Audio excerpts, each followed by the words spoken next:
Hello, everyone. Welcome to day 5 of God's Good Creation Week. I hope all of you are doing well and staying safe in this current weather.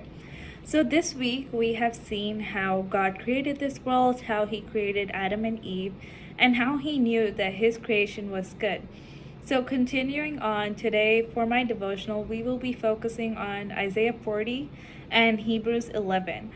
So I encourage you to pause the video and take a look at these passages just so that we're able to gain a better understanding behind the meaning of this passage.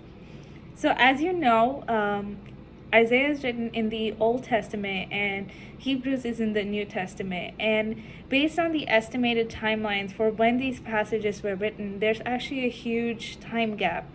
But despite this age gap that we may see, Isaiah 40 basically provides a firm foundation for Hebrews 11. Both these passages together complement each other so that we're able to get a better understanding of who God is in our lives. As we start reading, we see that Isaiah 40 verses 21 onwards, it starts off with a series of questions. It's asked, have you not known? Have you not heard anything? Has it not been told to you from the beginning? Have you not understood the foundations of the earth? Now, this series of questions is meant to strike us as if we are missing something and as if we have blinded ourselves from something that is completely true and everyone knows about it except for us.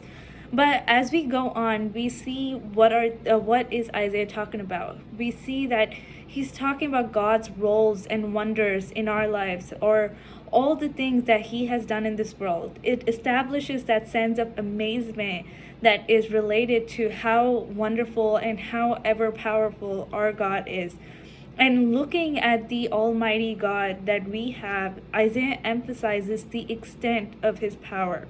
We see it in verses like, it is he who sits above the circles of the earth, and its inhabitants are like grasshoppers.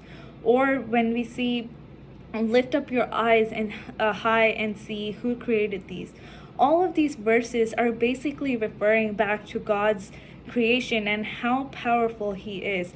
And it's not just during the time of the creation when what we see in Genesis, but it's even in our own lives, like who we are, how we were created, the people that surround us, the things that we have, the accomplishments that we have.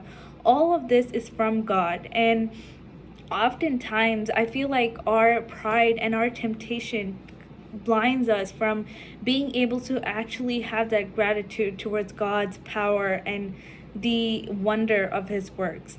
And it's important to have this amazement and realization because this is what leads to trust and faith, which is what Hebrews 11 talks about. Hebrews 11, it starts off, faith is the assurance of the things hoped for, the conviction of things not seen. It's such a familiar verse in our lives, but often we forget how powerful it is. Like, our human nature is so designed to believe only the things we see, and because of this minor flaw, we often may turn away or not be able to trust God easily and believe that he's in control of our lives. Hebrews 11 also points out key figures like Abel, Enoch, Noah, all of these people who are perfect examples of faith. God was involved in their lives. He took care of them, and they trusted God with their whole heart, and they knew that God would pave a way for them. Despite every situation, they knew that God was with them. And this faith was true and it was not misplaced. We see that God rewards them. He rewards their future generations.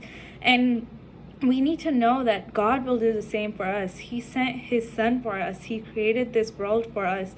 And each and every single thing we do, we should remember that God is there for us at any point of time in our lives.